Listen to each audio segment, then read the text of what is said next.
नमस्कार साथियों, मेरा नाम ललित सोनी है और मैं आपका दृष्टि आईएएस की इस नई वीडियो में स्वागत करता हूं। इस एडिटोरियल एनालिसिस वीडियो में आज हम लोग बात करने वाले हैं इंडियन एक्सप्रेस से लिए गए इस आर्टिकल की, जिसका टाइटल है डिबेट द कोड। ये कोड जो है यहाँ पे हम लोग बात कर रहे हैं कुछ ऐसे बिल जो पार्लियामेंट में प्रस्तुत किए गए थे अगस्त महीने में होम मिनिस्टर श्री अमित शाह के द्वारा। ठीक है, इन बिलों का उद्देश्य था कि हमारी जो कानून प्रणाली है, आप कह सकते हैं कि आपराधिक न्याय प्रणाली है, उसमें कुछ चेंजेस करना, उसमें कुछ बदलाव करना, ताकि हम उसे और सुदृढ़ कर सके। ठीक है, इसके लिए कुछ बिल्स लाए गए थे। आपको पता होगा कि अभी जो हमारी क्रिमिनल जस्टिस सिस्टम है उसके अंदर कुछ कोड्स हैं, जैसे सिविल प्रोसीजर कोड, ठीक है, फिर क्रिमिनल प्रोसीजर कोड, जिसे आप अमूमन जो है सिविल प्रोसीजर को सीपीसी कहा जाता है, क्रिमिनल प्रोसीजर को सीआरपीसी कहा जाता है। इसके अलावा इंडियन एविडेंस एक्ट है हमारे पास। ठीक है, तो इस कुछ एक्ट्स जो है आप कहेंगे कि अंग्रेजों के राज के दौरान पहले बने गए, उसके बाद थोड़े बहुत रिफॉर्म किए गए, और यही वो है जो लंबे काल से चले आ रहे हैं। ठीक है, इनको बदलने के लिए, इनका भारतीयकरण करने के लिए ये कुछ कोड्स जो है पार्लियामेंट में रखे गए थे, और उसके अंदर पार्लियामेंट की जो स्टैंडिंग कमेटी है वो उसने अभी कुछ सुझाव दिए हैं, और उन सुझावों के तहत अब गवर्नमेंट उसके अंदर कुछ चेंजेस करेगी। ठीक है, तो हम आज इसी बारे में बात करेंगे, हमारी चर्चा इसी के आसपास घूमेगी। ठीक है, bills to unclog criminal justice system are welcome. ये पार्लियामेंट्री कमेटी ने कहा है कि जो ये बिल लाए गए हैं, प्रस्ताव रखे गए हैं, उनका वो स्वागत करते हैं, क्योंकि ये बहुत जरूरी भी थे। ठीक है, क्यों जरूरी थे वो हम वीडियो में देखेंगे। ठीक है, इसके अलावा but they must address some concern, कि कुछ कुछ ऐसी चुनौतियां हैं जो इसके अंदर है, कुछ बातें हैं जो बदलने की आवश्यकता है। हम उन सब बातों के बारे में भी आज बात करेंगे। ठीक है, चलिए स्टार्ट करते हैं। उससे पहले मैं आपको बता देना चाहता हूँ, हमारे जो सर हैं डॉक्टर विकास दिव्यकीर्ति सर, उनके सानिध्य में ये नया बैच स्टार्ट किया गया है दृष्टि आईएएस के द्वारा, सामान्य अध्ययन फाउंडेशन कोर्स। ये जो है आपका ऑफलाइन बैच रहेगा। इसके एडमिशन्स प्रारंभ हो चुके हैं, आप अपने एडमिशन्स ले सकते हैं। इसमें आपको विकास सर के साथ साथ और भी जो दृष्टि की फैकल्टी है, सर्वश्रेष्ठ फैकल्टी है, उनका सानिध्य मिलेगा, और उनके मार्गदर्शन में आप अपनी तैयारी कर सकते हैं। इस बैच की जो डिटेल्स है वो मैंने आपके साथ कल भी साझा की थी, कि हम ये बैच दिल्ली में, जयपुर में, प्रयागराज में, लखनऊ में कर रहे हैं। दिल्ली में इसकी अलग अलग शाखा है, मुखर्जी नगर शाखा और करोल बाग शाखा। आप अपने डेट्स और समय के अनुसार जो है अपनी सहूलियत के हिसाब से एडमिशन ले सकते हैं। इसके कुछ फीचर्स हैं जो हमने पिछली बार वीडियो में डिस्कस किए थे। इसके अलावा आप यहाँ पे देख सकते हैं, और जल्दी ही आप अपने एडमिशन ले सकते हैं। ठीक है, चलिए तो आज का डिस्कशन स्टार्ट करते हैं हम लोग। तो आज के इस एडिटोरियल में जो यहाँ पे दिया गया है आपके सामने, हम लोग जनरली जो बात करेंगे, एक परिचय देखेंगे कि ये जो बिल्स डाले गए हैं कब डाले गए, कैसे डाले गए। ठीक है, उसके बाद रिफॉर्मिंग क्रिमिनल जस्टिस सिस्टम, जो हमारी आपराधिक न्याय प्रणाली है उसको कैसे रिफॉर्म करना, उसको कैसे चेंज करना, उसको और कैसे सुदृढ़ बनाना है। ठीक है, ये विधेयक क्यों महत्वपूर्ण है। जब हम इसमें बात करेंगे तो हम देखेंगे कि ये विधेयक जो लाए गए हैं, जो ये बिल्स लाए गए हैं, ये महत्वपूर्ण क्यों है, इनकी ऐसी क्या जरूरत थी। ठीक है, उसके अलावा अबाउट रिवाइज्ड कोड बिल, जो पार्लियामेंट्री कमेटी के रिकमेंडेशन पे कुछ कुछ बदलाव किए गए हैं, उन बदलावों के बारे में बात करेंगे, और वहां देखेंगे कि क्या महत्वपूर्ण बदलाव किए गए हैं, क्या चेंजेस हैं। ठीक है, उसके बाद धारा 377 को लेकर के चिंता जताई जा रही है, उसके बारे में भी छोटी सी चर्चा कर लेंगे, और फिर जो है हम आगे बढ़ने का एक तरीका देखेंगे, वे फॉरवर्ड देखेंगे। ठीक है, चलिए आगे बढ़ते हैं। तो सबसे पहले तो आप यहाँ देखेंगे कि ये विधेयक जो है आपके इंपॉर्टेंट क्यों है। उससे पहले मैं आपको इसका एक इंट्रोडक्शन दे देता हूं। जैसे कि आपको बताया मैंने कि अगस्त 2023 में हमारे जो गृह मंत्री हैं उनके द्वारा ये कुछ बिल्स थे जो पार्लियामेंट में पेश किए गए थे, और उनका उद्देश्य था कि हम हमारी जो कानूनी व्यवस्था है या हमारी न्याय व्यवस्था है उसको और सुदृढ़ करने के लिए कुछ बदलाव करेंगे, उनका भारतीयकरण करेंगे। क्योंकि ये जो आप कह सकते हैं कि ये इंडियन पिनल कोड, या फिर आप कहेंगे सीआरपीसी जो क्रिमिनल प्रोसीजर कोड है आपका, या फिर इंडियन एविडेंस एक्ट है, ये सब जो है ब्रिटिश राज के दौरान बनाए गए कानून थे। उनमें हमने थोड़े बहुत चेंज किए अपने सहूलियत के अनुसार, लेकिन अभी भी वही जो है कॉलोनियल कानून जो है वो अभी भी चलते आ रहे हैं। ठीक है, उनको अब हमें पूरी तरीके से रिवाइव करके उनका भारतीयकरण करना है। ठीक है, इसके लिए जो है यहाँ पे ये रिफॉर्म्स करने की जरूरत है। आप देखेंगे अभी जो बिल पेश किए गए उनके भारतीय न्याय संहिता नाम से है, फिर एक भारतीय नागरिक सुरक्षा संहिता है, और भारतीय साक्ष्य अधिनियम है। अब यहाँ देखेंगे भारतीय न्याय संहिता जो है वो आपकी सीपीसी को रिप्लेस करेगी। भारतीय नागरिक सुरक्षा संहिता जो है सीआरपीसी को रिप्लेस करेगी, ठीक है। और जो ये भारतीय साक्ष्य विधेयक है ये आपके इंडियन एविडेंस एक्ट को जो है रिप्लेस करेगा। मतलब इनकी जगह पे अब ये जो है बिल्स लाए गए हैं और अगर ये पास हो जाते हैं तो इनकी जगह पे अब ये कानून काम करेंगे, ठीक है। और इन्हीं कानूनों को जो है इंप्लीमेंट किया जाएगा। चलिए फिर अब हमारे जो ये रिवाइज्ड बिल है, क्योंकि ये पार्लियामेंट में रखे गए, पार्लियामेंट ने इनको एक स्टैंडिंग कमेटी को रेफर किया। अब स्टैंडिंग कमेटी ने इनको पढ़ा, उनको एनालाइज किया, उसके बाद कुछ अपने सुझाव दिए, ठीक है। उन सुझावों में इन्होंने बहुत सारी बातें कही और उसमें से कुछ बातें जो है गवर्नमेंट ने मानी और उसको ठीक करके फिर से पार्लियामेंट में ये बिल रखे गए हैं, ठीक है। और ये रिव्यू कमेटी जो है वो बनाई गई थी, ब्रिजलाल ये बीजेपी के एमपी है उनके अंडर में, और ऑपोजिशन का कहना था कि ये बहुत जल्दी जल्दी इनको रिव्यू किया जा रहा है और भी चीजें हैं कि इनको ठीक से पार्लियामेंट में डिस्कस नहीं किया जा रहा है। तो वो सारी चीजें आप देखेंगे कि यहाँ पे जो कमेटी है उन्होंने बोला हमने बहुत सारे एक्सपर्ट को कंसल्ट किया है और उसके बाद ये चेंजेस किए गए हैं और आगे उम्मीद ये की जा रही है कि जब ये पार्लियामेंट में आए हैं बिल तो इनको अच्छे से डिस्कस किया जाएगा, ठीक है। क्योंकि ये कोई आम बिल नहीं है, ये ऐसे बिल है जो आपके पूरी न्याय व्यवस्था इस पर डिपेंड करती है, भारत के जस्टिस सिस्टम का पूरा फलक्रम इन पर डिपेंड करेगा, ठीक है। यहां पे आप देखते हैं जब हम क्रिमिनल केसेस की बात करते हैं तो क्रिमिनल केसेस में क्या होता है, जब भी आप नाम देखेंगे वो नाम कुछ इस तरीके से रहता है, स्टेट वर्सेस XYZ। अब यहां पे मान लीजिए कि किसी व्यक्ति ने कोई क्रिमिनल एक्टिविटी की है तो उसके खिलाफ जो केस दर्ज होता है वो इस तरीके से किया जाता है कि राज्य बनाम XYZ जो भी नाम रहेगा। तो आप यहां देखेंगे कि इस व्यक्ति की जो लड़ाई होती है वो पूरे स्टेट पूरी सोसाइटी के साथ होती है। तो ऐसे में इन कानूनों का बहुत सही, सरल और सुदृढ़ होना बहुत जरूरी है, क्योंकि तभी ये व्यक्ति अपनी जो बात रख पाएगा, ठीक है। इसको एक मौका मिलेगा कि अपनी बात को रख पाए और दोनों पक्षों को पूर्ण रूप से सुना जाए, ठीक है। इसलिए इन बिल्स का ठीक तरीके से इंप्लीमेंट होना, इन बिल्स का ठीक तरीके से पास होना बहुत ज्यादा जरूरी है और उसके लिए बहुत जरूरी है कि अच्छे से डिस्कशन किया जाए, ठीक है। अब देख लेते हैं कि ये बिल आपके लिए इतने जरूरी क्यों है, ठीक है। ये बिल इसलिए महत्वपूर्ण है कि अब हम अपने कानूनों का इंडियनाइजेशन करना चाहते हैं, कानूनों का भारतीयकरण करना चाहते हैं। जैसा कि मैंने बताया कि ये जो CrPC, CPC, IPC, Indian evidence act, ये जो भी कानून है ये सब ब्रिटिश राज के दौरान बनाए गए थे, ठीक है। और उसके बाद छोटे मोटे चेंजेस किए गए हैं और इसमें कई ऐसे जैसे मान लीजिए प्रोविजंस हैं जो अब काम के भी नहीं है, ठीक है। इसकी वजह से अब हम लोग उनको चेंज करना चाहते हैं।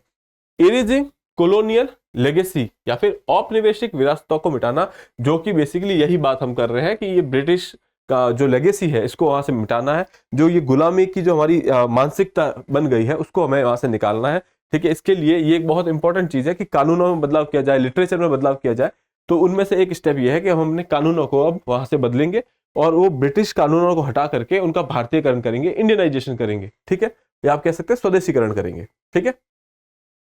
उसके बाद रिमूविंग इनकंसिस्टेंसीज, बहुत सारे ऐसे कानून हैं जिसमें कई विसंगतियां हैं या आप कह सकते हैं बहुत सारे लूप होल्स हैं, ठीक है, शॉर्टकमिंग्स हैं, जिसके अंदर कुछ कमियां हैं, उन सब चीजों को हटाना है, उन सब चीजों को फिर से ठीक करना है। तो उन विसंगतियों को हटाने के लिए भी ये महत्वपूर्ण हो जाता है ये जो नए विधेयक लाए गए हैं। इसके अलावा आपराधिक न्याय प्रणाली का आधुनिकरण, अब ये जैसा कि मैंने बताया ब्रिटिश टाइम के बने हुए हैं, जो 17वीं 18वीं शताब्दी के बने हुए हैं ये, या 19वीं शताब्दी के जो बने हुए लॉज हैं, लगभग आप कहेंगे कि ये 1800 समथिंग में बने गए कानून है। तो 19वीं शताब्दी में जो ये कानून बने गए थे और उसके बाद जो हम अपना सोशल स्ट्रक्चर देखते हैं, सामाजिक व्यवस्था देखते हैं, उसके अंदर बहुत सारे चेंजेस आए हैं, ठीक है, टेक्नोलॉजी के मामले में, टेररिस्ट एक्टिविटीज के मामले में। तो इन सब चीजों को ध्यान में रखते हुए इनका आधुनिकरण किया जाना आवश्यक हो जाता है।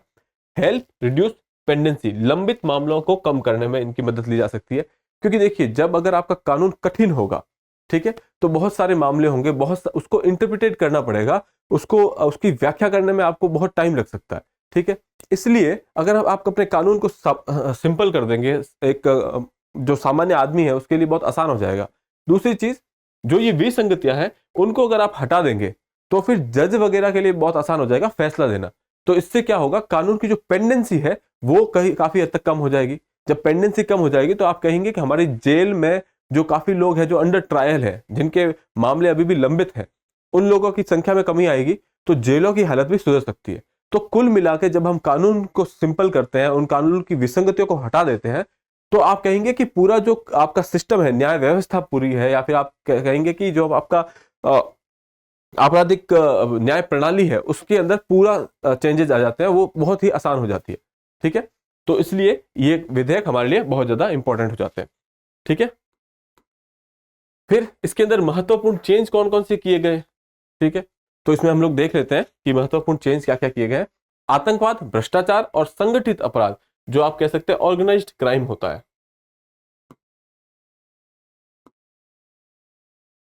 आतंकवाद आप जानते हैं टेररिज्म, भ्रष्टाचार भी आप जानते हैं करप्शन, और संगठित अपराध जो है आपका ऑर्गेनाइज्ड क्राइम है, जो बहुत बड़े बड़े रैकेट्स चलते हैं।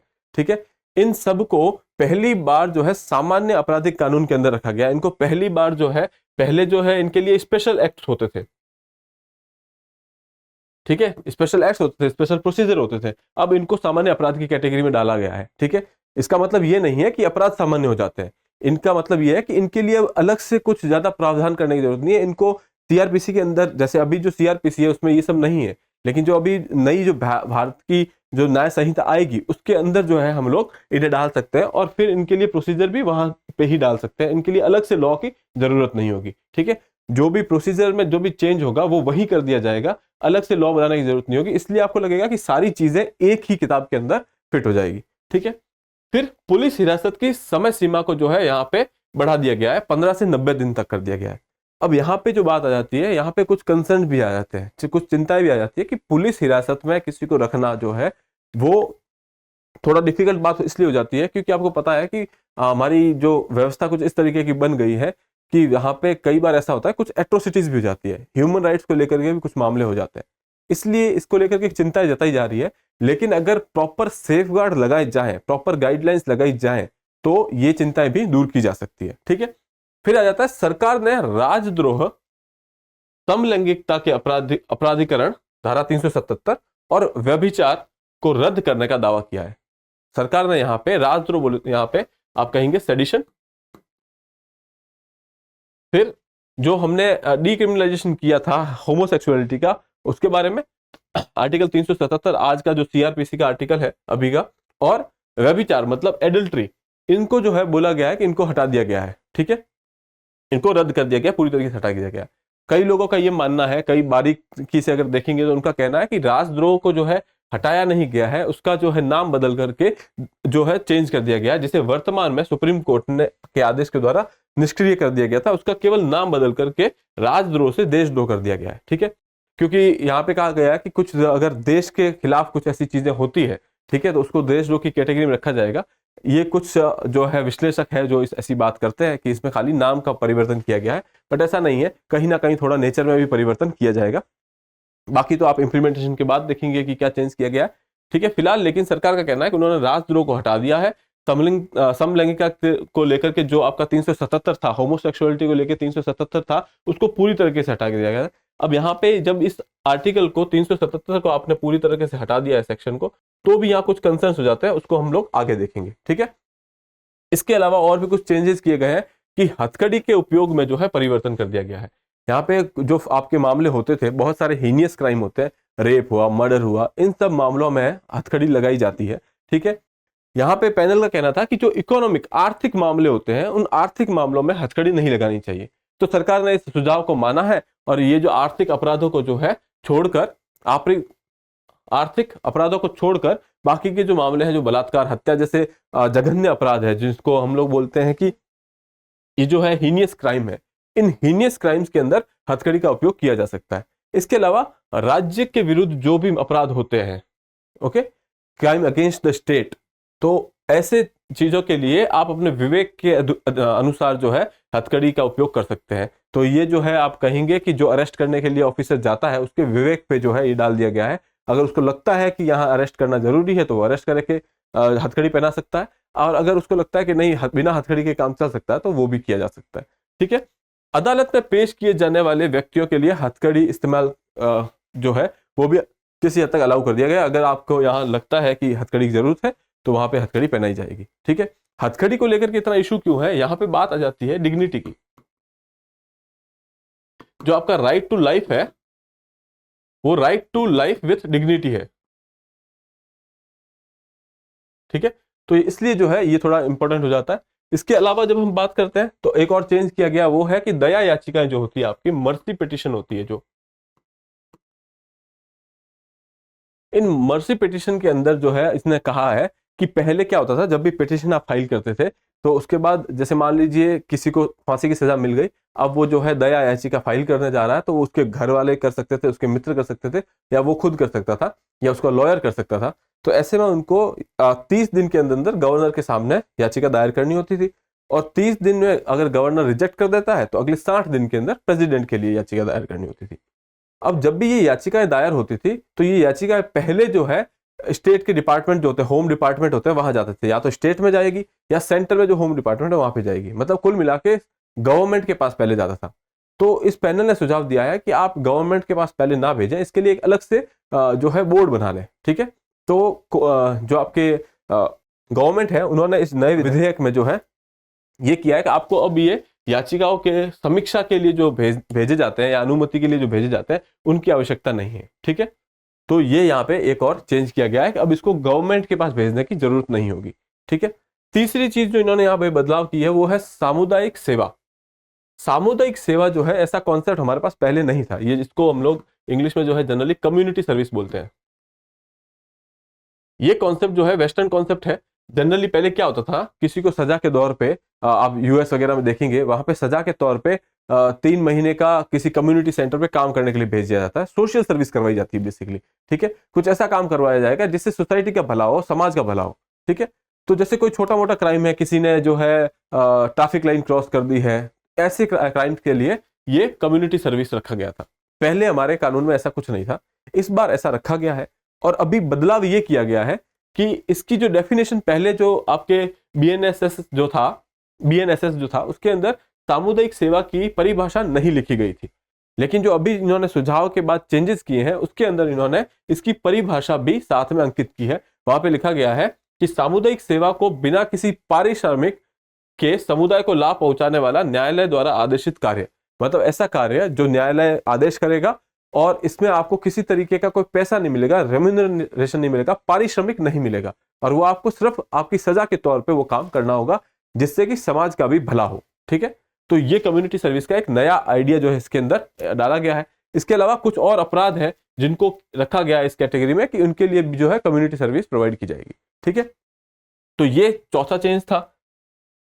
अब जो है कंसर्न 377 को लेकर के क्या कंसर्न थे, देखिए 377 को सुप्रीम कोर्ट ने जब हटाया था, बोला था कि इसको अपराध की श्रेणी से हटा देते हैं, उसमें सुप्रीम कोर्ट ने सिर्फ ये कहा था कि जो आपके सहमति के साथ समलैंगिक संबंध होते हैं, होमोसेक्सुअल संबंध जो होते हैं, या फिर आप कह सकते हैं होमोसेक्सुअल रिलेशंस विथ कंसेंट, उनको आपराधिक कैटेगरी से बाहर निकाला गया था। लेकिन अगर बिना कंसेंट के कोई ऐसा कार्य होता है तो वो तब भी अपराध होगा।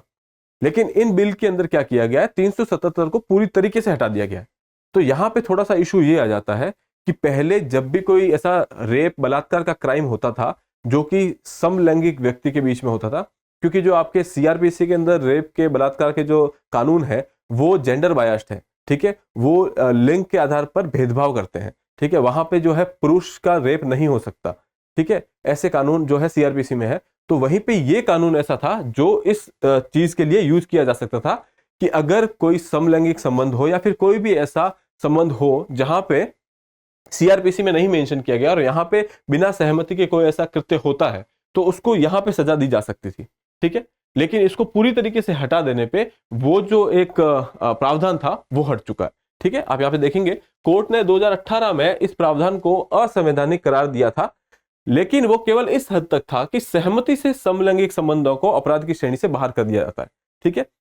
यह प्रावधान गैर सहमति वाले कृत्यों से निपटने में अभी भी मददगार है, ठीक है, खासकर तब जब बलात्कार कानून में लैंगिक आधार पर भेदभाव जारी है, ठीक है। तो आप ये देख सकते हैं कि 377 को पूरी तरीके से हटाने से क्या प्रभाव हो सकता है, तो उसको लेकर के कुछ चिंता जाहिर की गई है, ठीक है। अब आगे देखते हैं इसका वे फॉरवर्ड क्या है। सारी बात करने के बाद हम देखते हैं कि इसका कंक्लूजन क्या है, ठीक है। आपराधिक न्याय प्रणाली में सुधार की आवश्यकता है, जो कि बात सही है, और ये जो विधेयक आया है ये सही दिशा में एक स्टेप है या फिर एक कदम लिया गया है, ठीक है। विधेयकों पर गहन बहस और सुधार के महत्व पर जोर दिया जाना चाहिए, ये बात भी सही है। जब पार्लियामेंट पे ये विधेयक रखे जाएंगे वापस, ये सुधार के बाद रखे गए हैं, तो इन पे पूरी तरीके से गहन चर्चा होनी चाहिए सारे स्टेक होल्डर्स को जिन जो इन्वॉल्व हो सकते हैं उन सबको बिठा करके बातचीत करनी चाहिए। ठीक है, संसद को इन कानूनों में जल्दबाजी नहीं करनी चाहिए। अगर आप इनको पारित करने में किसी तरीके की जल्दबाजी नहीं करनी चाहिए, खासकर वहां जहां आपराधिक कानून में एक सामान्य नागरिक शक्तिशाली राज्य को चुनौती दे रहा होता है। जैसे कि मैंने बताया यहाँ पे, जैसे कोई केस है XYZ वर्सेस स्टेट, ये तो हो गया आपका अपील के अंदर। ऐसे मान लीजिए अगर कोई क्राइम होता है तो स्टेट वर्सेस XYZ नाम रखा जाता है उस केस का। तो क्योंकि यहाँ पे स्टेट के साथ आपकी लड़ाई होती है, मान लीजिए कोई इंसान मर्डर करता है तो उसका जो केस होगा वो जो विक्टिम के साथ नहीं होगा, सीधा स्टेट के साथ उसका केस होगा, क्योंकि पुलिस जाके उसको अरेस्ट करके लाती है। उसने जो वो हत्या की है, वो हत्या उसने एक समाज के अगेंस्ट क्राइम किया है। ठीक है, तो ऐसे में यहाँ पे जब एक व्यक्ति जो है, एक नागरिक जो है स्टेट के खिलाफ लड़ रहा है, तो ऐसी कंडीशन में जो हम लोग लॉ पारित कर रहे हैं वो बहुत जल्दबाजी में नहीं किए जाने चाहिए, क्योंकि उसके बहुत सारे इंप्लीकेशंस हो सकते हैं। ठीक है, चलिए फिर आज के एडिटोरियल को यहीं विराम देते हैं, फिर मिलेंगे आपसे अगले एपिसोड में। तब तक के लिए ध्यान रखिए अपना, पढ़ाई करते रहिए। Thank you.